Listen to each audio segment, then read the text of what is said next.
তাহলে দেখো চার্লসের সূত্রটা আমরা তিনটা সূত্র নিয়ে মেনলি চারটা সূত্র নিয়ে এই জায়গায় আলোচনা করব আমাদের এখানে। তো বয়লের সূত্র আমরা ইতিমধ্যে পড়ে আসছি। বয়লের সূত্রে আমরা দেখেছি বয়লের সূত্র হচ্ছে তাপমাত্রাটা স্থির, তাই না? তাপমাত্রা স্থির। বয়লের সূত্রে তাপমাত্রা স্থির, তাহলে চেঞ্জ হয় পি এবং ভি। তাপমাত্রা স্থির সাথে আমাদের মূল সংখ্যা বা ভর যেটা বলি ভরও স্থির থাকে, তাই না?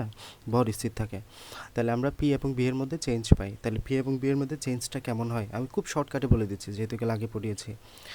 পি এবং বি এর মধ্যে চেঞ্জটা কেমন হয়, বয়লের সূত্র বলতেছি। বয়লের সূত্রে আমাদের পি এবং বি এর মধ্যে চেঞ্জটা কেমন হয়।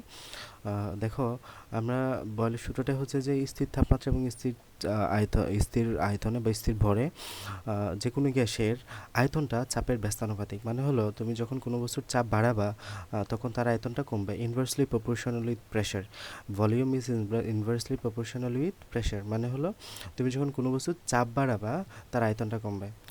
যখন কোনো বস্তুর চাপ বাড়াবা তার আয়তনটা কমবে, যখন তুমি চাপ কমাবা তার আয়তনটা বাড়বে। খুবই সিম্পল বিষয়টা। আমরা চাপ বাড়ালে আয়তন কমবে, আয়তন কমালে চাপ বাড়বে, বিষয়টা খুবই সিম্পল।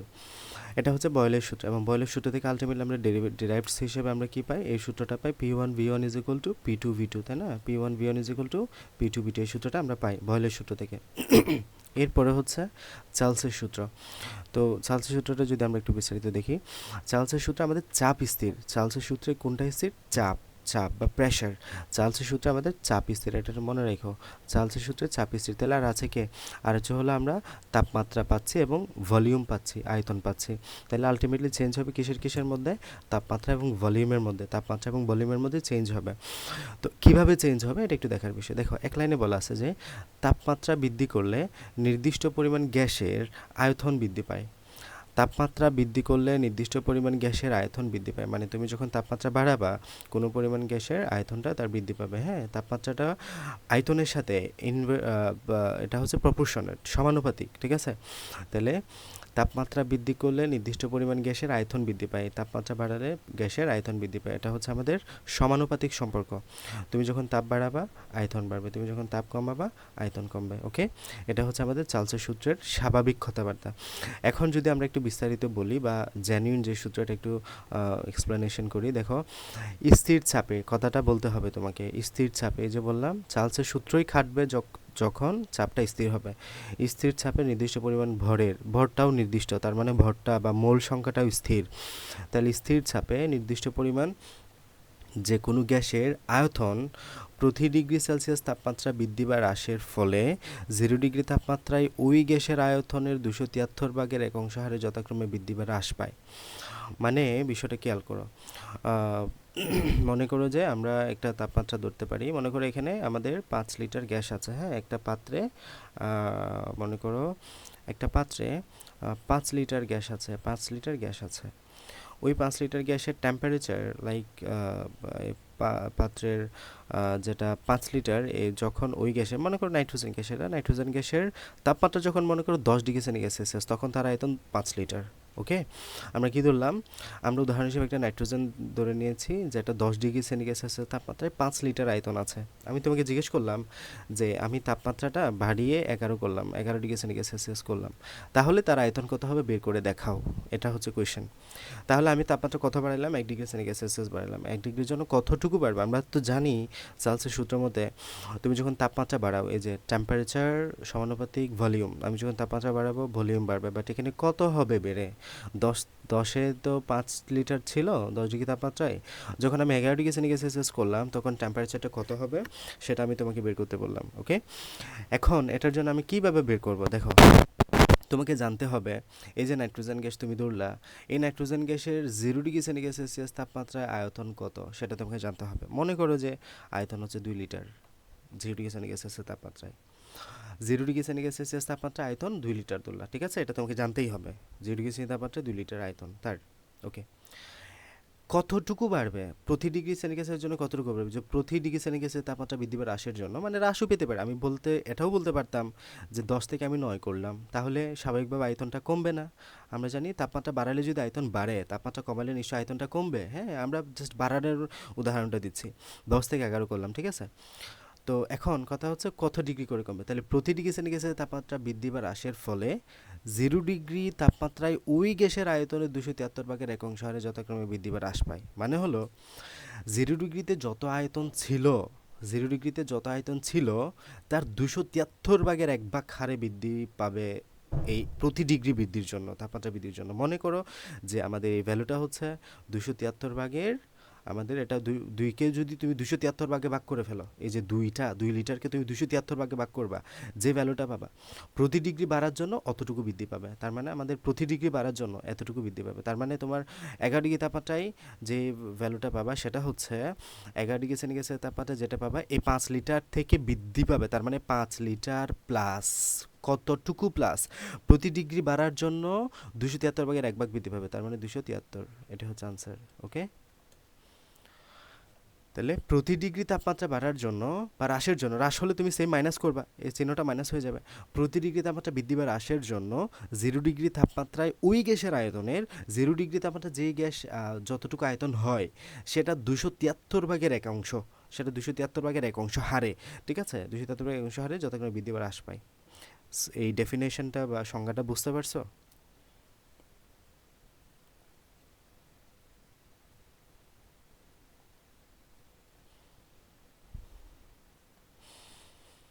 হ্যাঁ, মেহবুবা ফাতেমা, বুঝছো কিনা এটা? হ্যাঁ, বুঝছি। ওকে,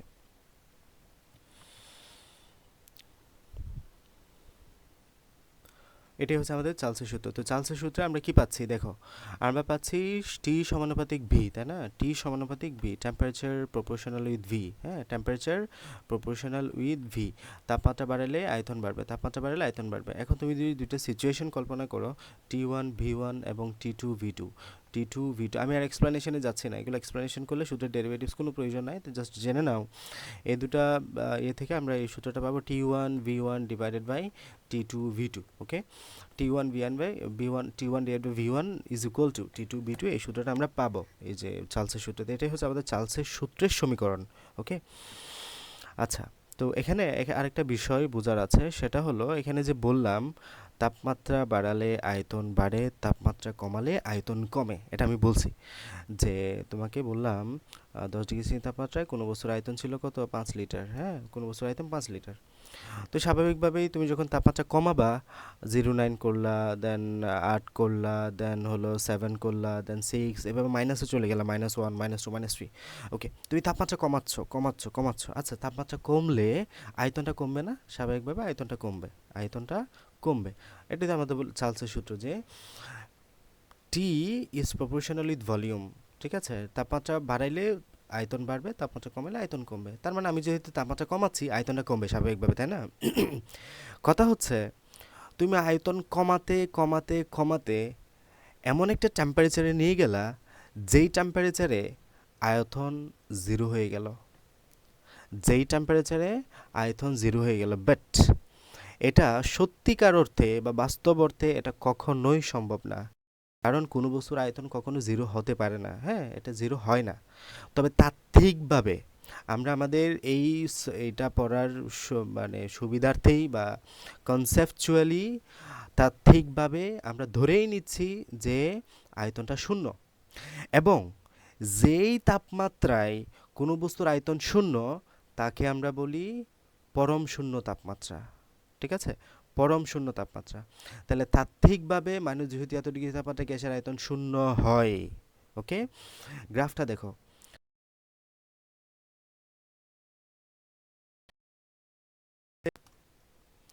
এদিকে হলো তোমার টেম্পারেচার দেওয়া আছে, হ্যাঁ, আর উপরে হলো ভলিউম বা আয়তন দেওয়া আছে। আর এটা হচ্ছে তোমার বা একক, মানে এখানে মূলবিন্দু। তো wait, মূলবিন্দু হচ্ছে এটা না, মূলত মূলবিন্দু হচ্ছে এটা। আচ্ছা, যাই হোক, তাহলে এটা হচ্ছে ভলিউম, এটা হচ্ছে আমাদের টেম্পারেচার। ওকে, দেন আমরা কি করলাম, এই যে এই টেম্পারেচারটা কমাচ্ছি, খেয়াল করো, টেম্পারেচারটা কমাচ্ছি কমাচ্ছি কমাচ্ছি, এই যে কমাচ্ছি, একদম কমাচ্ছি, কমাইতে কমাইতে জিরোতে নিয়ে আসলাম, এরপর আরও কমাচ্ছি, মাইনাসে নিয়ে গেলাম, জিরোতে কমাইতে কমাইতে দেখো এই বিন্দুতে আসলো। এই বিন্দু মানে কি, এই বিন্দুটা হচ্ছে ওই বিন্দু যে বিন্দুতে ভলিউম জিরো, এই যে ভলিউম জিরো, এবং ওই বিন্দুটা হচ্ছে কত জানো, -273.16, ঠিক আছে, 15 মনে হয়, 15। -273.15 ডিগ্রি সেন্টিগ্রেড সেলসিয়াস। এই বিন্দুটা হচ্ছে -273.15 ডিগ্রি সেন্টিগ্রেড সেলসিয়াস কিংবা 0 কেলভিন। এটা কি বলতে পারবা? 0 কেলভিন। তার মানে এই যে নিচে দেওয়া আছে, তীর চিহ্ন দিয়ে দেওয়া আছে 0 কেলভিন, এরপরে এটা। তার মানে পৃথিবীতে কখনোই কোনো বস্তুর তাপমাত্রা 0 কেলভিন এর নিচে আসতে পারবে না। এককটা ভালো মতো মনে রাখবা। পরম শূন্য তাপমাত্রা হচ্ছে -273.15 ডিগ্রি সেন্টিগ্রেড সেলসিয়াস কিংবা 0 কেলভিন, এবং পৃথিবীতে কখনোই কোনো বস্তুর তাপমাত্রা 0 কেলভিনের নিচে আনা সম্ভব না। ওকে, বলো পরম শূন্য তাপমাত্রা বলো কত?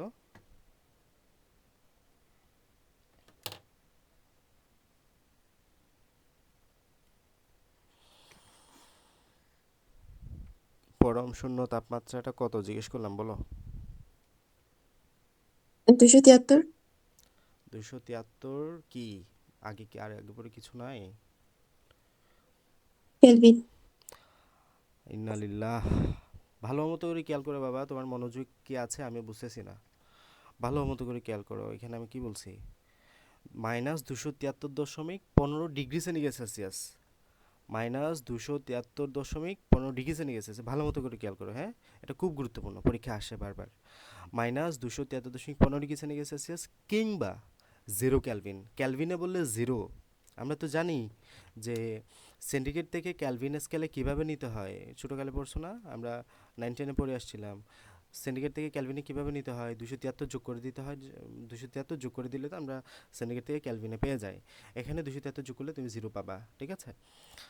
তো মনে রাখবা, পরম শূন্য তাপমাত্রা সেন্টিগ্রেড সেলসিয়াসে বা সেলসিয়াস স্কেলে হলো -273.15 ডিগ্রি সেন্টিগ্রেড সেলসিয়াস, আর ক্যালভিন স্কেলে হলো 0 কেলভিন। যাতে না বলো, এটা বলা যাবে না, এটা খুব গুরুত্বপূর্ণ, পরীক্ষা আসে বারবার। ওকে, তাহলে এখানে আরেকবার বলা আছে দেখো, যে ক্যালভিন বা পরম স্কেল। তাহলে এই যে ক্যালভিন স্কেল, এটা হচ্ছে এসআই একক, হ্যাঁ, পরম তাপমাত্রা স্কেল বা অ্যাবসলিউট টেম্পারেচার স্কেল, ঠিক আছে? এবং বিজ্ঞানী ক্যালভিন এটা আবিষ্কার করেন, এই জন্য এটার নাম ক্যালভিন স্কেল বলা হয়। তো এই যে এটা পরম তাপমাত্রা 0 কেলভিন, -273.15 ডিগ্রি সেলসিয়াস কে পরম শূন্য তাপমাত্রা বলা হয়। এটাকে আমরা কি বলি? পরম শূন্য তাপমাত্রা বলে থাকি এটাকে। তো চার্লসের সূত্রটা যদি একবারে তুমি করো, শর্টকাট করে ফেলো, স্থির চাপে নির্দিষ্ট করে কোনো গ্যাসের আয়তনটা, যে আয়তনটা পরম তাপমাত্রা বা ক্যালভিন তাপমাত্রা সমানুপাতিক, এই যে আয়তনটা পরম তাপমাত্রা বা ক্যালভিন তাপমাত্রা সমানুপাতিক, এটাই বি সমানুপাতিক টি। এটা হচ্ছে আমাদের চার্লসের সূত্র। বোঝা গেছে? বলো, কোনো জায়গায় সমস্যা থাকলে বলো, আমি আবার রিপিট করবো, অসুবিধা নেই, বলো। বুঝতে পারছো নাকি আবার রিপিট করবো? না এখন, হ্যাঁ, না এখন ঠিক আছে বুঝছি। ওকে, বুঝতে হবে। যদি আমি পড়িয়ে যাই, আমি আসছি পড়ানোর জন্য, ঠিক আছে? আমি আসছি বোঝানোর জন্য। আমি একবার না বুঝলে আমি বলতে থাকবো, অসুবিধা নাই। তুমি না বুঝলে আমাকে বলবার সাথে সাথে যে ভাই আবার বলেন, আমি আবার বলবো। বাট আমি না বলে চলে গেলাম, আমার আলটিমেট ফলাফল রেজাল্ট পাবো আমি জিরো। আমি পড়িয়ে আমার পড়ানোর কাজ হলো তোমাকে বোঝানো। এক্ষেত্রে তুমি যদি আলটিমেট না বুঝো, তাহলে আমার পড়ানোর ফলে আমি রেজাল্ট পাচ্ছি জিরো, ঠিক আছে? যদি তুমি না বুঝো তো জিজ্ঞেস করবা। ওকে, এবং আমরা এই যে চার্লসের সূত্রের জন্য, চার্লসের সূত্রকে তুমি যদি বি বনাম টি লেখচিত্র অঙ্কন করো, এই যে এক পাশে যদি ভলিউম বা আয়তন দাও, আরেক পাশে যদি তাপমাত্রা দাও, তাহলে বি বনাম টি লেখচিত্র অঙ্কন করলে যে গ্রাফটা পাবা, ওই গ্রাফটার নাম হলো আইসোভার বা সমচাপীয় লেখ। একটু মনে রাখতে হবে, বয়েলের সূত্রে আমরা এরকম যে গ্রাফ পাবো, তাহলে এই গ্রাফটার নাম কি? সমচাপীয় রেখ। সমচাপীয় রেখ বা আইসোভার। এই লেখটার নাম কি? সমচাপীয় লেখ বা আইসোভার। আমি জিজ্ঞেস করব যে চার্লসের সূত্রের জন্য তুমি কোন লেখটা পাও? সমচাপীয় লেখ। চার্লসের সূত্রের জন্য কোন লেখ? সমচাপীয় লেখ কিংবা আইসোভার, এটার ওপর নাম। বয়েলের সূত্রের জন্য কোন লেখ পাও? বয়েলের সূত্রের জন্য পাবা হলো বয়েলের সূত্র আইসোথার্ম। বয়েলের সূত্রের জন্য আমরা কি পাবো? আইসোথার্ম। বয়েলের সূত্রের জন্য আইসোথার্ম, ঠিক আছে? বয়েলের সূত্রের জন্য আইসোথার্ম, বয়েলের সূত্রের জন্য আইসোথার্ম, মনে রাখতে হবে একদম।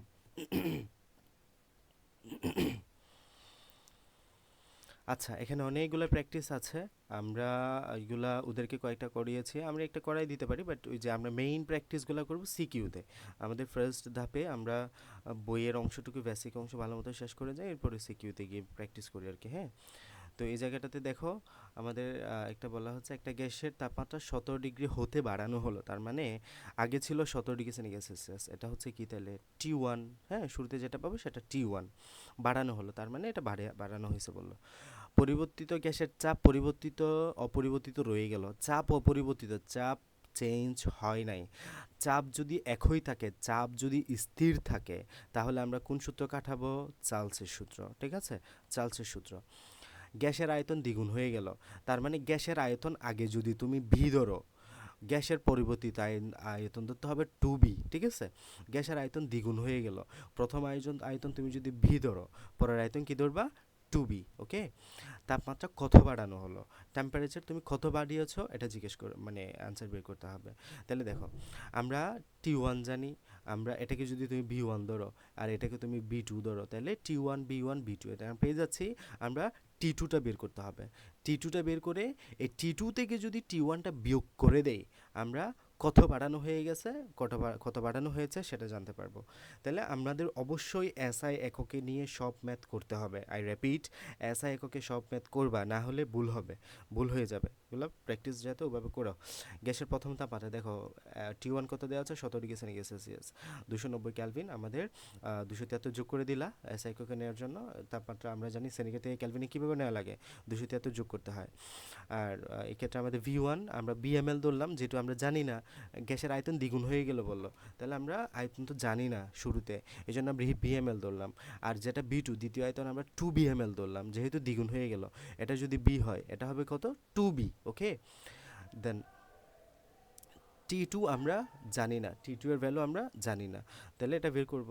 তাহলে V1/T1 is equal two B2/T2, ঠিক আছে, B1/T1 is equal two B2/T2। তাহলে এক্ষেত্রে যদি আমরা T2টা বের করতে হবে না, T2 যদি এক পাশে রাখো, বাকি সব ওই পাশে পাঠাও, T2 is equal two V1 B2 divided V1 into T2 T1। তাহলে T2 ইজ ইকুয়াল টু, আমরা এখানে B2 এর ভ্যালু বসাও, দেন V1 এর বেশি BML, এটা V1 এর ভ্যালু 290 580 কেলভিন। এখন এটা আসছে তোমার T2, মানে পরিবর্তিত তাপমাত্রা কত ছিল সেটা, তোমার আনসার এটা বের করতে বলে নাই, তোমার আনসার বের করতে বলছে তাপমাত্রা কত বাড়ানো হয়েছে। তুমি যে 17 করলা, 17 থেকে কত বাড়ানো হয়েছে, ঠিক আছে। তাহলে এখানে আমরা এই ক্যালভিনটাকে আগে তুমি সেন্টিগ্রেড সেলসিয়াসে নাও, এটা কি করতে হবে, ক্যালভিন থেকে সেন্টিগ্রেড সেলসিয়াসে কীভাবে নিতে হয়? 273 বিয়োগ করতে হয়, ঠিক আছে। ক্যালভিন থেকে সেন্টিগ্রেডে কেমনে নিতে হয়? 273 বিয়োগ করতে হয়, এই যে 273 বিয়োগ করে আমি সেন্টিগ্রেড নিলাম। তাহলে আমার আগে ছিল 17 ডিগ্রি সেন্টিগ্রেড সেলসিয়াস, এখন হচ্ছে 360 ডিগ্রি সেন্টিগ্রেড সেলসিয়াস। কত বাড়ানো হয়েছে, এটা থেকে ওটা বিয়োগ করে দাও, 360 থেকে আমি 17 বিয়োগ করে দিলাম, 290 পাচ্ছি। পুরো ম্যাথ কি বুঝতে পারছো? হ্যাঁ, বুঝছি। ওকে, এগুলো একটু দেখবা, মনোযোগ দিয়ে দেখবা, আশা করি বুঝতে পারবা। না বোঝার মতো কিছু নেই, এগুলো এমসিকিউতে আসে, আমরা সিকিউতে যেগুলো আসে এগুলো ভালো মতো করে প্র্যাকটিস করব। ওকে, এখন আমরা যেটা নিয়ে পড়বো সেটা হচ্ছে গেল-ওসাকের সূত্র। গেল-ওসাকের সূত্রের অপর নাম হচ্ছে এমনটনের সূত্র, এমনটনের সূত্র, হ্যাঁ, এমনটনের সূত্র বলে, এমনটনস ল বলা হয়। তো গেল-ওসাকের সূত্র আমাদেরকে কি বলে? ওয়েট,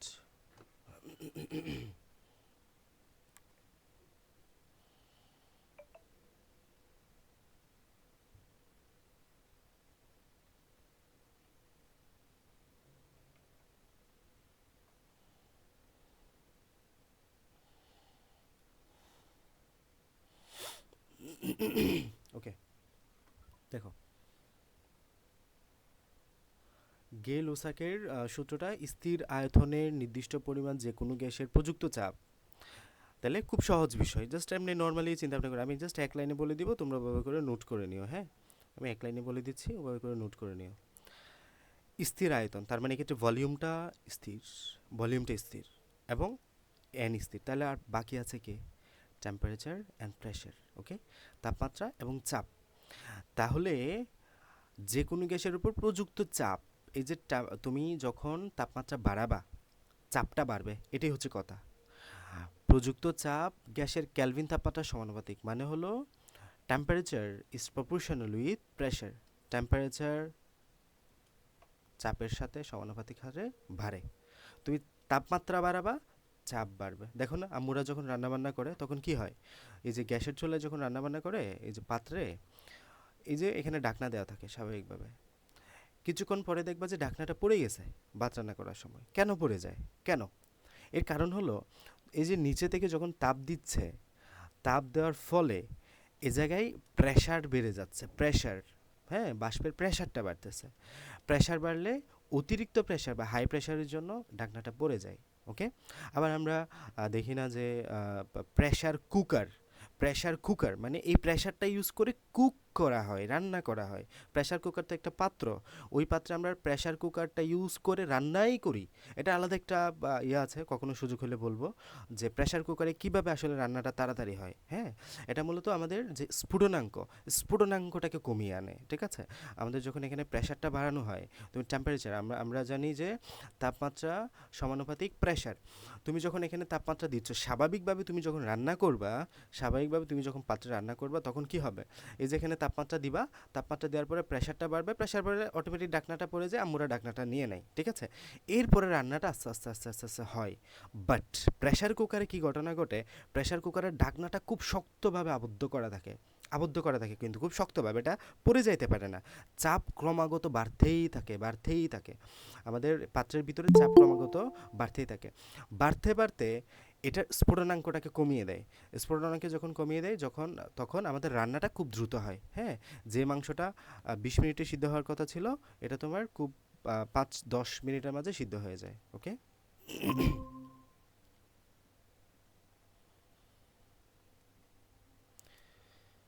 কিরে মাহি, 7:55 জন্য ওয়েট করতেছো তাই না?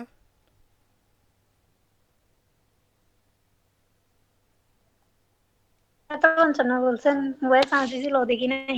আমি কল দিছি 7:50, আমি অন্য ব্যাচের মেসেজ দিতে গিয়ে তোমাদের ব্যাচে হঠাৎ করে চলে গেছে, আমি মোবাইল ওয়েট সাইলেন্ট করিনি। ছিল সেই জন্য। আচ্ছা দেখো, ক্লাস রেকর্ড আছে, একটু করে নিবা, আমি ক্লাস শেষ করার পরেই ক্লাসটা দিয়ে দিচ্ছি। আচ্ছা, যেটা বললাম যে তাপমাত্রা যখন বাড়াবো, আচ্ছা, তাপমাত্রা যখন বাড়াবো প্রেশারটা অটোমেটিক বাড়তেছে।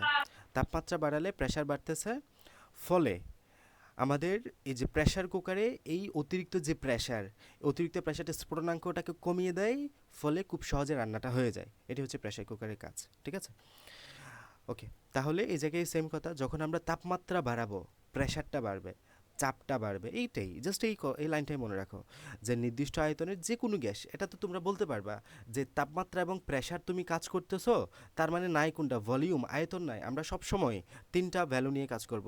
মানে আরেকটা বর তো সবসময় তোমার বর সবসময় নির্দিষ্ট, এটা তো পড়ে আসছো, এটা নাই বলি, চারটা না বলি, তাহলে টি তাপমাত্রা, পি চাপ, বি ভলিউম। তুমি যে কোনো দুইটাকে নিয়ে কাজ করলে বাকিটি স্থির বলে দিবা। ঠিক আছে, যে কোনো দুইটাকে নিয়ে কাজ করলে বাকিটি স্থির বলে দিবা। মনে করো, আমি একবার রিপিট করে দিই, মনে করো T P V, T P V. তুমি যখন পি এবং বি নিয়ে কাজ করতেছো, তখন তাপমাত্রা স্থির, তখন এটাকে আমরা বলি বয়েলের সূত্র, তখন এটাকে আমরা কি বলি, বয়েলের সূত্র, বয়েলস ল। বয়েলের সূত্র তাহলে কি বলে, স্থির তাপমাত্রা নির্দিষ্ট করে যে কোনো গ্যাসের আয়তন P inversely proportional with volume, মানে হলো তাপমাত্রা ভলিউমের ব্যস্তানুপাতিক। মানে তুমি যখন চাপ বাড়াবা আয়তন কমবে। ঠিক আছে, এই সম্পর্কটা হচ্ছে এমন, চাপ বাড়াবা আয়তন কমবে। ঠিক আছে, এটা হচ্ছে বয়েলের সূত্র। ঠিক আছে, তুমি যখন তাপমাত্রা স্থির রেখে পি এবং বি এর মধ্যে সম্পর্ক খুঁজবা, সম্পর্কটা হবে এমন, পি ইনভার্সলি প্রপোর্শনাল বা ব্যস্তানুপাতিক বলা হয় আর কি এটাকে, ব্যস্তানুপাতিক, পি ব্যস্তানুপাতিক 1/b, মানে হলো চাপ বাড়ালে আয়তন কমবে, আয়তন তুমি যদি চাপ কমাইলে আয়তন বাড়বে, এটাই উল্টা সম্পর্ক। এবার আসো, তুমি যদি আবার এখানে পিকে স্থির করে রাখো, পিকে যদি স্থির করে রাখো, কাজ করবা কাকে, টি এবং বিকে নিয়ে, তাহলে টি এবং বিকে নিয়ে কাজ করলে তুমি পিকে অটোমেটিক স্থির করে দাও। পি সমান কি, চাপ। চাপ স্থির হয় কোন সূত্রে, চার্লসের সূত্রে। তাহলে চার্লসের সূত্রে কি বলবা, চার্লসের সূত্র শুরু করবা স্থির চাপে, স্থির চাপে নির্দিষ্ট বরের গ্যাস, নির্দিষ্ট বর বলতে হবে, স্থির চাপে নির্দিষ্ট বরের যে কোনো গ্যাস, এই যে আয়তনটা তাপমাত্রার সমানুপাতিক। এই যে এখনই পড়ালাম টি সমানুপাতিক বি, এটা কিন্তু সমানুপাতিক সম্পর্ক। ঠিক আছে, সমানুপাতিক সম্পর্ক, টি সমানুপাতিক বি, টি সমানুপাতিক বি, মনে রাখতে হবে। তাহলে একটা তুমি যদি দুইটা সম্পর্ক, দুইটার মাঝে সম্পর্ক নির্দেশ করো, বাকিটা অটোমেটিক স্থির হয়ে যাবে, এটা স্থির বলতেই হবে। ঠিক আছে, তাহলে আমি যখন টি এবং বি নিয়ে কাজ করতেছি, চাপটাকে স্থির করে দিলাম, তাহলে এই টি এবং বি এর মধ্যে সম্পর্ক কি আমরা জানি, সমানুপাতিক। তোমাকে জাস্ট এইটাই মনে রাখতে হচ্ছে, চার্লসের সূত্র বলো, বয়েলসের সূত্র বলো, গেলুসাকের সূত্র বলো, তোমাকে জাস্ট এইটাই মাথায় রাখতে হচ্ছে যে টিবি এর মাঝে সম্পর্ক কেমন, সমানুপাতিক, পিবি এর মাঝে সম্পর্ক কেমন, ব্যস্তানুপাতিক। এখন যেটা পড়তেছি সেটা হচ্ছে, দেখো, আমি পি এবং টি নিয়ে কাজ করব, তাহলে বি স্থির। আমি পি এবং টি নিয়ে কাজ করব, তাহলে বি স্থির। তাহলে আমরা এটা পড়তেছি পি সমানুপাতিক টি, পি সমানুপাতিক টি। তাপমাত্রা বাড়ালে বা টি সমানুপাতিক পি, তাপমাত্রা বাড়ালে চাপ বাড়বে। ওই যে প্রেসার কুকারে বললাম, তাপ বাড়াচ্ছ, নিচের দিকে তাপ দিচ্ছ, প্রেসার বাড়তেছে। তাহলে তাপ বাড়ালে প্রেসার বাড়তেছে, তাপ বাড়ালে প্রেসার বাড়তেছে। এটাই হচ্ছে আমাদের এখন যেটা পড়তেছি গেলোসাকের সূত্র এটা। তাহলে গেলোসাকের সূত্র কি বলে যে এখানে কি বলবো তাহলে আয়তন স্থির। তাহলে তুমি যখন টি এবং পি নিয়ে কাজ করতেছো, অপর যে ভি আছে ভিটা স্থির করে দিবা। দুইটা বিষয় নিয়ে কাজ করলে অটোমেটিক অপরটা স্থির হয়ে যাবে। তাহলে টি এবং পি নিয়ে কাজ করলে বি স্থির করে দাও। তাহলে এই যে টি এবং পি, বি স্থির আয়তনে নির্দিষ্ট করে যে কোনো গ্যাসের আয়তন চাপ তার তাপমাত্রার সমানুপাতিক। এটা নিজের মতো করে বলা যায়, জাস্ট একটু বোঝা। তাহলে তোমাকে তিনটা লাইন জাস্ট বুঝতে হচ্ছে। একটা হচ্ছে এই যে একটা হচ্ছে কি পি সমানুপাতিক 1/b, যেটা হচ্ছে বয়েলের সূত্র। দেখো পি এবং বি এর মাঝে সম্পর্ক নির্দেশ করতেছো, নাইকে টি, এই তাপমাত্রা স্থির। আরেকটা হচ্ছে টি সমানুপাতিক বি, টি এবং বি এর মাঝে সম্পর্ক নির্দেশ করতেছো, আর তাহলে কোনটা নাই, পি, পিটা হচ্ছে স্থির। তার মানে এটা হচ্ছে বয়েলের সূত্র, এটা হচ্ছে বয়েলের সূত্র, এটা হচ্ছে চার্লসের সূত্র, হয়ে গেল। এখন কাকে নির্দেশ করবা, পি এগুলো সমানুপাতিক টি। হয়ে গেছে, বুঝি না? এগুলো তো হয়ে গেছে ওই দিন। হ্যাঁ হইলো তো, গেলোসাকের সূত্র আজকে নতুনভাবে পড়তেছি, আমি একটু রিভিশন দিচ্ছি। গেলোসাকের সূত্রটা হয় নাই, হয়েছিল গেলোসাকের সূত্র হয়েছিল। হয়েছিল আচ্ছা রিপিট, রিপিট হোক। আচ্ছা পি আজকে সমানুপাতিক টি, ওকে ওকে, বয়ল যাচ্ছি যাচ্ছি। চার্জের হুম, সূত্রটা। যাচ্ছি। পি সমানুপাতিক টি, হ্যাঁ পি সমানুপাতিক টি, তাহলে এখানে বি স্থির, ওকে। পি সমানুপাতিক টি হলে বি স্থির, যেটা হচ্ছে তোমার এখন যেটা বলতেছি গেলোসাকের সূত্র। তাহলে এই সূত্রগুলো একটু মাথায় রাখতে হবে। পি সমানুপাতিক টি, এই সূত্র থেকে আমরা যে সূত্রটা পাবো, এই সূত্র থেকে আমরা কি পাই, এই সূত্র থেকে তোমার P one V one, P one V one is equal to P two V two, এই সূত্রটা পাই। এই সূত্র থেকে আমরা কি পাই, T one divide by V one is equal to T two by V two, এই সূত্র পাই। আর এই সূত্র থেকে আমরা পাবো P one divided by T one is equal to P two divide by T two, এই সূত্রটা পাবো। একদম স্পেসিফিক্যালি মাথায় রাখবা, শেষ।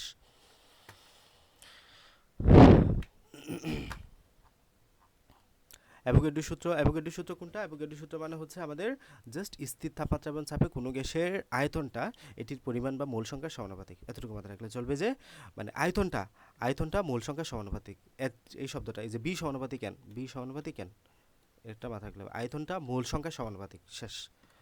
আর এগুলো তো বলে আসছি যে 1 মোল অণু সমান 1 গ্রাম আণবিক ভর বা এতটি অণু, 1 মোল পরমাণু সমান তোমার 6.02 এতটি অণু, অণু সমান কি আণবিক ভর এতটি অণু, পরমাণু সমান পারমাণবিক ভর এতটি পরমাণু। আর মোলার আয়তনে আমাদের এগুলো একটু খুব ভালো মতো মনে রাখতে হয়। এসটিপিতে কত, 22.4 লিটার, 20 ডিগ্রি তাপমাত্রা কত, 24.040 লিটার, 25 ডিগ্রি তাপমাত্রা কত, তোমার 24.789 লিটার, ঠিক আছে। 25 ডিগ্রি তাপমাত্রা 24.789 লিটার, মনে রাখতে হবে। এখন আমরা যেটা পড়বো, আমরা আস্তে আস্তে কিন্তু ডিপে যাচ্ছি। আমরা তিনটা সূত্র শেষ করলাম, বয়েলের সূত্র, চার্লসের সূত্র, অ্যাভোগাড্রো সূত্র, এই তিনটা সূত্র আমরা শেষ করলাম, ঠিক আছে। এখন আমরা যেটা নিয়ে আলোচনা করব সেটা হচ্ছে বয়েল এবং চার্লসের সমন্বিত সূত্র। বয়েল এবং চার্লসের সমন্বিত সূত্র মানে হলো বয়েল এবং চার্লসের যে সূত্র, এই সূত্র দুইটাকে তুমি যদি একসাথে করে ফেলো, আমাকে মাহি বলবা বয়েলের সূত্রটা।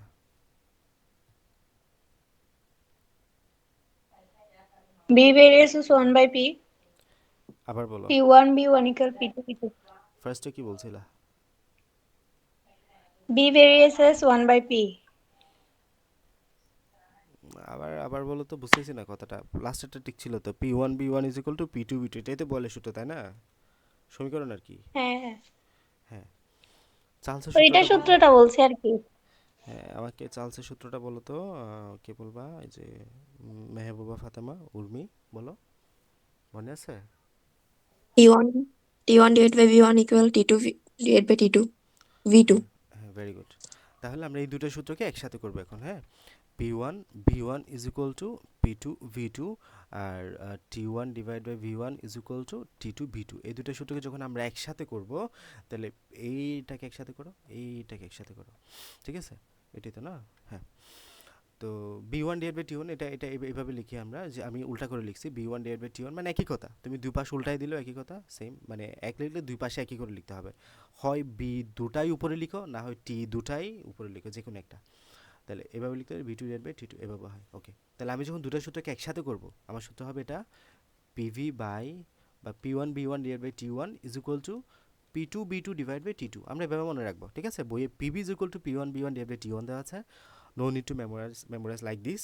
আমরা এভাবে মনে রাখবো P1 B1 divide by T1, P2 V2 divide by T2, okay? এটা হচ্ছে আমার বয়েল এবং চার্লসের সমন্বিত সূত্র। আমাদের এইটা দিয়েও বিভিন্ন ম্যাথ আসে, করতে হবে। পদার্থবিজ্ঞানের দশম অধ্যায়ের প্রথম পত্রের দশম অধ্যায়ের অনেকগুলো ম্যাথ শুধু এই সূত্র দিয়ে করতে হয়। এই যে সূত্রটা আমরা এটা এভাবে মনে রাখি আর কি, P1 B1 divide by T1 is equal to P2 B2 divide by T2, এভাবে মনে রাখবো, ওকে?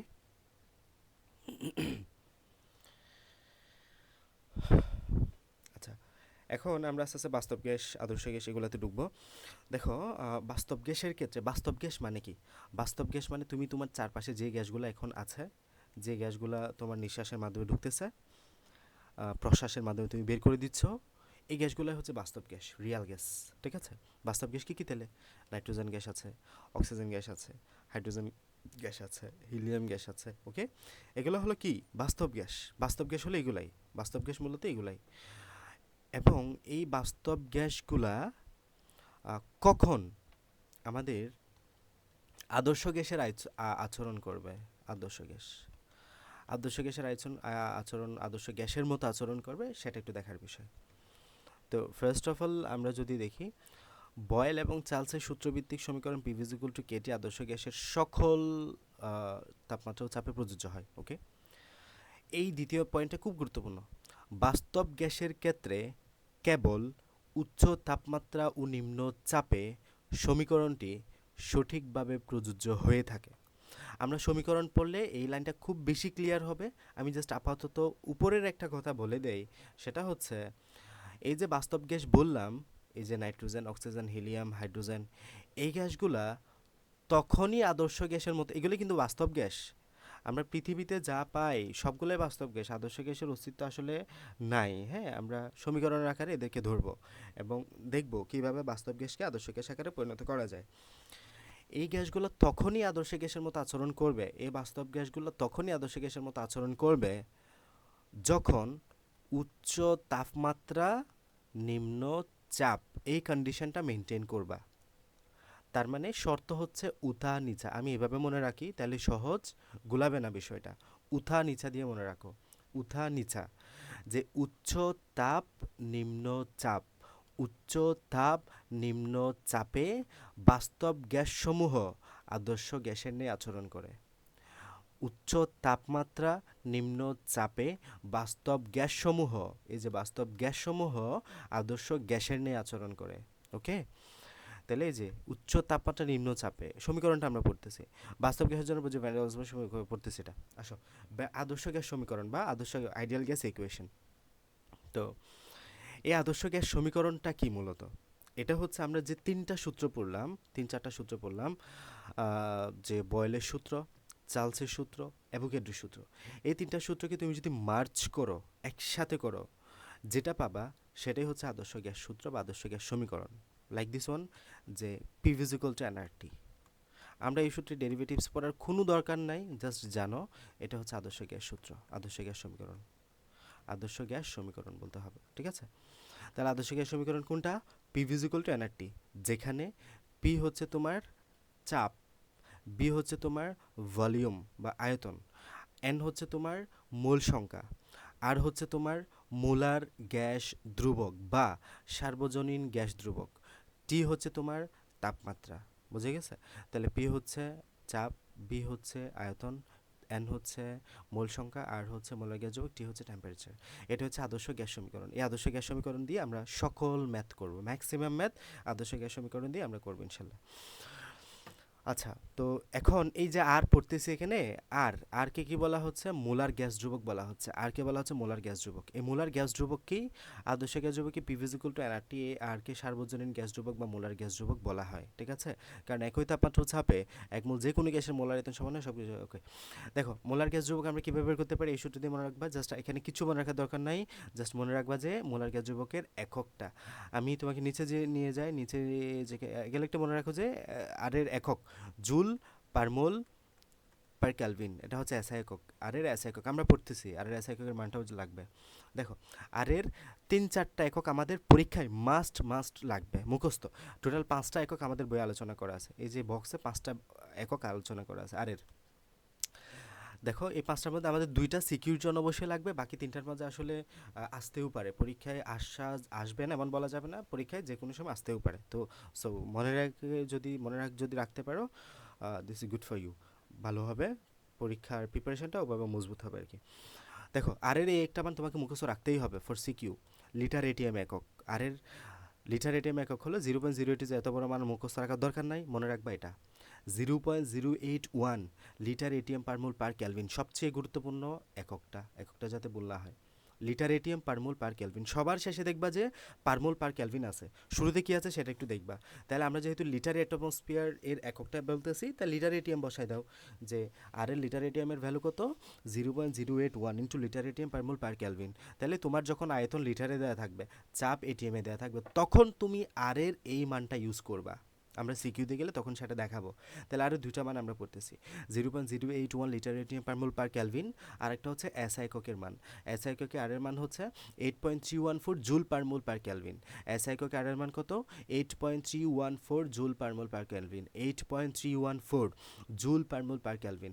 যখন তোমার যে কাজের ভ্যালু জুল, মোল পার ক্যালভিন এগুলো দেওয়া থাকবে, তখন তুমি এসআই একক পাবে, মানে সব একক যখন এসআই এককে দেওয়া থাকবে, চাপ যখন প্যাসকেলে দেওয়া থাকবে, চাপের এসআই একক হলো প্যাসকেল বা নিউটন মিটার ইনভার্স 2, চাপের একক যখন প্যাসকেলে দেওয়া থাকবে, তুমি তখন এই যে জুল এককটা ইউজ করবে। আমরা ম্যাক্সিমাম ক্ষেত্রে যেহেতু এটিএম ইউজ করতে আমরা খুব ইউজ টু, এই জন্য আমরা দেখা যায় যে আর এর এককটা এইটা ইউজ করে থাকি, লিটার এটিএম ইউজ করে থাকি, বাট এসআই একক অলসো নিট, এটা আমাদের প্রয়োজন পড়ে এটা। তাহলে আর এর আরেকটা একক কি, এসআই একক 8.314 জুল পার মোল পার ক্যালভিন। ওকে, সিজিএস এককটা মাথায় রাখবা। আমি বক্সে চলে যাচ্ছি, এরপরে ক্যালোরি এককটা আছে, ইঞ্জিনিয়ারিং একক আছে। দেখো বক্সটা মাথায় রাখলে চলে যাবে, জাস্ট এই এককের নামটা আর এদিকে আর এর মানটা, এই 2টা লাইন ভালো মতো পড়বা। লিটার এটিএমে আর এর মান কত, 0.081 লিটার এটিএম পার মোল পার ক্যালভিন। এসআই এককে আর এর মান কত, 8.314 জুল পার মোল পার ক্যালভিন। সিজিএস একক বা আর্গ এককে 8.32 ইন্টু 10⁷ আর্গ পার মোল পার ক্যালভিন। ক্যালোরি এককে মান হচ্ছে 1.987 ক্যালোরি পার মোল পার ক্যালভিন। ইঞ্জিন একক হচ্ছে 2783.63 ফিট পাউন্ড, এলবি মানে পাউন্ড, ফুট পাউন্ড, হ্যাঁ ফুট পাউন্ড পার মোল পার ক্যালভিন। এই 5টা একক আল্লাহর ওয়াস্তে ভালো মতো পড়বা। ইভেন যদি পড়তে খুব কষ্ট হচ্ছে, পড়তেই চাচ্ছ না, প্রথম 2টা একক যাতে না বলো, প্রথম 2টা একক ভালো মতো করে পড়বা, কারণ এগুলো সিকিউতে আসবে। ওকে, এখন এই যে আমরা আর এর একটা একক পড়লাম, আর এর একটা ভ্যালু পড়লাম, আর মানে হচ্ছে মোলার গ্যাস ধ্রুবক। এই যে আর এর ভ্যালুকে, আর এর মানটাকে তুমি যদি নাম্বার অফ অ্যাভোগাড্রো সংখ্যাটা হচ্ছে 6.02 ইন্টু 10⁻23, এই নাম্বার অফ অ্যাভোগাড্রো দিয়ে ভাগ করে দাও, এই আর এর ভ্যালুটা তুমি যদি নাম্বার অফ অ্যাভোগাড্রো দিয়ে ভাগ করে দাও, যেটা পাবা সেটাই হচ্ছে বোল্টজম্যান ধ্রুবক। তাহলে বোল্টজম্যান কনস্ট্যান্ট কি, তুমি যখন আর এর ভ্যালুটা নাম্বার অফ অ্যাভোগাড্রো দিয়ে ভাগ করে দিবা, যেটা পাবে সেটাই হচ্ছে বোল্টজম্যান ধ্রুবক, যেটাকে আমরা কে দ্বারা প্রকাশ করি। তাহলে গ্যাসের অনুপ্রতি গ্যাস ধ্রুবকের মান কে, গ্যাসের অনুপ্রতি কেন, ওই যে তুমি অ্যাভোগাড্রো সংখ্যা দ্বারা ভাগ করতেছো তাই। এটা হচ্ছে আমাদের আর বোল্টজম্যান ধ্রুবক। তাহলে বোল্টজম্যান ধ্রুবকের সেম 2টা একক আমরা পড়ি, একটা হচ্ছে লিটার এটিএমে, একটা হচ্ছে জুল বা এসআই এককে। লিটার এটিএমেরটা আমরা খুব ভালো মতো মনে রাখবো। লিটার এটিএম এককটা হচ্ছে কি, এগুলো ভাগ টাক করে মুখস্থ রাখাচ্ছে, তুমি ডিরেক্ট লাইনটা মুখস্থ করে ফেলো। এটা 1.36 into 10⁻25 litre atm per kelvin per molecule, ঠিক আছে, 1.36 into 10⁻25 litre atm per kelvin per molecule. আর এস এককের ভ্যালুটা হচ্ছে 1.38 into 10⁻23 joule per kelvin per molecule. Okay, ভালো মতো মনে রাখবা। এখন আদর্শ গ্যাস সমীকরণ ইউজ করে আমরা কি কি কাজে ইউজ করবো, where is the uses of ideal gas equation. এই আইডিয়াল গ্যাসের ইকুয়েশন দিয়ে আমরা কি করব, তাহলে এই আইডিয়াল গ্যাস ইকুয়েশনটা কি, আইডিয়াল গ্যাস ইকুয়েশনটা হচ্ছে PV is equal two nRT, PV is equal two nRT, তাই না, PV is equal two nRT, এটা হচ্ছে আমাদের আইডিয়াল গ্যাস ইকুয়েশন, যেখানে পি হচ্ছে চাপ, বি হচ্ছে আয়তন, এন হচ্ছে মোল সংখ্যা, আর হচ্ছে তোমার মোলার গ্যাস ধ্রুবক, আর টি হচ্ছে তাপমাত্রা। ঠিক আছে, দেখো এই মূল সংখ্যার জন্য আমরা একটা সূত্র জানি, সেটা হচ্ছে W/m। ঠিক আছে, W/m, যেখানে সময় আছে আচ্ছা, যেখানে এই ডব্লিউটা হচ্ছে তোমার ওয়েট, মানে যতটুকু গ্রাম এককে ভর দেওয়া থাকবে সেটা, এম হচ্ছে তোমার আণবিক ভর, ঠিক আছে? কোনো বস্তুর যখন আমাদের মোল সংখ্যা কেমনে বের করে কেমনে করতে হয়, যতটুকু ভর দেওয়া আছে সেটাকে আমরা আণবিক ভর দিয়ে ভাগ করে দিলেই মোল সংখ্যাটা পেয়ে যাই, তাই না? তো আমরা এই জায়গায় সেম কাজটা করব, ডব্লিউ বাই এম বসাবা। এই যে আমরা তাহলে পিভি ইজ ইকুয়াল টু এনে এনের জায়গায় কী বসাতে পারি, ডব্লিউ বাই এম বসাতে পারি না? আর আর টি এবং খেয়াল করো এখানে আমরা এমটা এপাশে নিয়ে আসলে পিবিটাকে এপাশে পাঠিয়ে দিই, এমটা যদি এপাশে নিয়ে আসি ডব্লিউ বাই পিবি, আর এখানে আটটি থাকে, আটটি তোর উপরে থাকে। দেখো এম সমান কি আণবিক ভর, তার মানে আমরা এই আদর্শ গ্যাস সমীকরণ ইউজ করে আণবিক ভর বের করতে পারি, ঠিক আছে? এই যে আদর্শ গ্যাস সমীকরণ একটা ইউজ হচ্ছে কি গ্যাসের আণবিক ভর বের করা, গ্যাসের আণবিক ভর বের করতে পারি আমরা আদর্শ গ্যাস সমীকরণ ব্যবহার করে। তাছাড়াও গ্যাসের ঘনত্ব বের করতে পারি, ঘনত্ব বের করে সেম সূত্র। এখন তুমি এখানে W by V is equal to আমরা কি জানি, আয়তন। এই যে ডব্লিউ বাই বি সমান কি জানি, আয়তন। ওটাকে ইউজ করে আমরা D is equal to P M by R T. সেমভাবে তুমি ডেরিভেটিভস আনতে পারো, বাট তোমার যদি ঝামেলা লাগে তুমি ডিরেক্ট সূত্রটা মুখস্থ করে নাও, ডি ইজ ইকুয়াল টু কী হবে, P M by R T. D is equal to কী হবে, P M by R T. তাহলে আদর্শ গ্যাস সমীকরণে দুইটা ব্যবহার, একটা হচ্ছে তোমার গ্যাসের আণবিক ভর নির্ণয়, একটা হচ্ছে গ্যাসের ঘনত্ব নির্ণয়। এই দুইটা কাজে আমরা আদর্শ গ্যাস সমীকরণটা ইউজ করে থাকি। এতটুকু বুঝছো মাহি এবং মেহবুবা ফাতেমা, বুঝছো কি? বুঝছি। হ্যাঁ হ্যাঁ বুঝছি। ওকে, আর কি পড়াবো আজকে নাকি নিতে পারবে এতটুকু? আরেকটু পড়ান। মেহবুবা ফাতেমা বলো। হ্যাঁ পড়ে দেন। আচ্ছা, ডালটনের গ্যাস সূত্রটাই পড়ে জাস্ট, মানে হ্যাঁ, তোমাদের ক্লাস শুরু করতে লেট করছি, এখন ওই ব্যাচ এসে এখন বসে আছে, ওদের হচ্ছে 7:40 ছিল মোস্ট প্রবলি। আচ্ছা দেখো, গ্যাসের গ্যাসের আংশিক চাপ বা ডালটনের সূত্র, এটা যদি আমরা একটু দেখি, আহ, বায়ু হলো, তাহলে বায়ু কি, বায়ু হচ্ছে বিক্রিয়াবিহীন একটা মিশ্রণ, মানে অনেকগুলা গ্যাস একসাথে আছে যারা একে অপরের সাথে বিক্রিয়া করে না, তাদের একটা মিশ্রণ। আদর্শ গ্যাস সূত্রটা সাধারণ অবস্থায় বিশুদ্ধ বা গ্যাস বা মিশ্র গ্যাস মিশ্রণ, প্রত্যেকটা সূত্র প্রযোজ্য। তাহলে আমাদের এটা এতটুকু বাদ দাও, এখান থেকে শিখো ডাল্টন আংশিক চাপ সূত্র কিটা কি। কোনো নির্দিষ্ট তাপমাত্রায় বিক্রিয়াবিহীন কোনো গ্যাস মিশ্রণের একটা উপাদান গ্যাস ওই তাপমাত্রায় মিশ্রণের সমস্ত আয়তন একাকী দখল করলে যে চাপ প্রয়োগ করতো তাকে ওই গ্যাসের আংশিক চাপ বলা হয়। তাহলে আংশিক চাপ কাকে বলে, what is the partial pressure, আংশিক চাপকে বলা হচ্ছে পার্শিয়াল প্রেশার।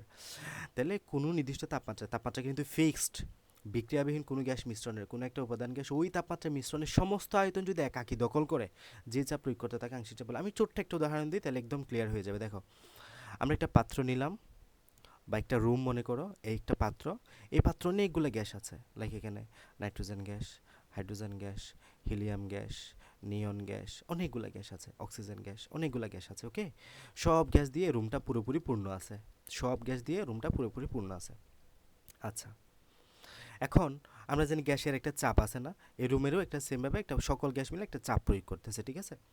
আমি কি করলাম, আমি তোমাকে বলতেছি আংশিক চাপের সংজ্ঞা দাও। আংশিক চাপ, আংশিক চাপ কি, আমি বলতেছি নাইট্রোজেনের আংশিক চাপ কি বলে, স্পেসিফিক্যালি বলতেছি নাইট্রোজেনের আংশিক চাপ কি। আমার উত্তরটা হচ্ছে, এই যে তুমি এই পুরো গ্যাস মিশ্রণটা থেকে সমস্ত গ্যাসকে বের করে নিলা, বের করে নিয়ে শুধুমাত্র নাইট্রোজেনকে এই ভিতরে প্রবেশ করালা, শুধুমাত্র কাকে, নাইট্রোজেনকে। শুধুমাত্র নাইট্রোজেনকে যদি এই পাত্রের মধ্যে প্রবেশ করাও, তাহলে নাইট্রোজেন পুরো আয়তনটা একা দখল করবে, তাই না? আমরা জানি গ্যাস যে পাত্রে নাও সে পাত্রে পুরো আয়তন দখল করে, তাহলে নাইট্রোজেন পুরো আয়তন দখল করবে না? এই নাইট্রোজেন পুরো আয়তন দখল করলে, নাইট্রোজেন যদি এই জায়গার পুরো আয়তনটা দখল করে, দেন পুরো আয়তন দখল করার পরে পাত্রের গায়ে যেই চাপটা দিবে সেটাই হচ্ছে আংশিক চাপ। তাহলে এই পুরো গ্যাস মিশ্রণের মধ্যে, এই গ্যাস মিশ্রণটা কেমন, বিক্রিয়াবিহীন, যারা একে অপরের সাথে বিক্রিয়া করে না। পুরো গ্যাস মিশ্রণের মধ্যে কোনো স্পেসিফিক একটা গ্যাস, নির্দিষ্ট তাপমাত্রায় কোনো স্পেসিফিক একটা গ্যাস তুমি যদি ওই পাত্রে রাখো, এটা পুরো আয়তন যদি একা দখল করে, তাহলে ওই গ্যাসটা যেই চাপ দিবে সেই চাপটাই হলো আংশিক চাপ। তাহলে এই যে কোনো নির্দিষ্ট তাপমাত্রায় বিক্রিয়াবিহীন কোনো গ্যাস মিশ্রণের কোনো একটা উপাদান গ্যাসকে আমরা নাইট্রোজেন বললাম আর কি, ওই তাপমাত্রায় মিশ্রণের সমস্ত আয়তন একাকী দখল করলে, এই যদি সমস্ত আয়তন একাকী দখল করে যে চাপ প্রয়োগ করতো সেটাকে বলে আংশিক চাপ বা পার্শিয়াল প্রেশার। এখন তুমি যদি সেমভাবে এখানে হাইড্রোজেনের আংশিক চাপ বের করো, হিলিয়ামের আংশিক চাপ বের করো, নিয়নের আংশিক চাপ বের করো, অক্সিজেনের আংশিক চাপ বের করো, মানে সমস্ত যেই গ্যাসগুলো আছে সেগুলো সব আংশিক চাপ বের করো এবং যোগ করো, যেটা পাবা সেটাই হচ্ছে ওই পাত্রের মোট চাপ। তাহলে ওই পাত্রে মোট চাপ ইজ ইকুয়াল টু কি, সমস্ত গ্যাসের আংশিক চাপের যোগফল। সমস্ত গ্যাসের আংশিক চাপের যোগফলটা হচ্ছে ওই পাত্রের মোট চাপ। এরপরের লাইনে বলা হয়েছে ওই গ্যাস মিশ্রণের মোট চাপ ওই তাপমাত্রায় তার উপাদানসমূহের আংশিক চাপের যোগফলের সমান। মানে কি, সমস্ত গ্যাসের আংশিক চাপ তুমি যদি যোগ করো যেটা পাবে সেটাই হচ্ছে ওই গ্যাস পাত্রের মোট চাপ। এটা হচ্ছে ডালটনের আংশিক চাপের বিবৃতি। এই যে মোট চাপ is equal to P1 P2 P3, এগুলো হচ্ছে আংশিক চাপ বোঝাচ্ছে। বুঝতে পারছো ডালটনের আংশিক চাপ বিবৃতিটা? হ্যাঁ। হ্যাঁ বুঝছি। ওকে ওকে, আমরা নেক্সট দিন আংশিক চাপ নিয়ে বিস্তারিত পড়াশোনা করবো ইনশাল্লাহ। আজকে এতটুকু রাখলাম যে গ্যাসের আংশিক চাপ সূত্র এবং ডালটনের সূত্র এতটুকু ভালো মতো করে পড়ে আসবা। খুবই রিকোয়েস্ট, ভালো মতো করে পড়বা। একদম শুরু থেকে যা যা পড়িয়েছি আমি পিডিএফটা আজকেই দিয়ে দিব, তোমরা পিডিএফটা সুন্দরভাবে বইয়ে দাগায় নিবা। তাহলে তোমাদের মার্ক হয়ে যাবে, যে একটা ম্যাপ হয়ে যাবে কোন জায়গাটা বেশি গুরুত্বপূর্ণ কোন জায়গাটা কম গুরুত্বপূর্ণ। তাহলে ভালো মতো করে বুঝতে পারবা। তো এতটুকুই আজকে, ভালো মতো করে পড়বা। আমি আগামীকাল বা নেক্সট যে ক্লাসটা হবে ওখানে শুরুতেই কিন্তু কোয়েশ্চেন করবো, সো মনোযোগী হয়ে পড়বা।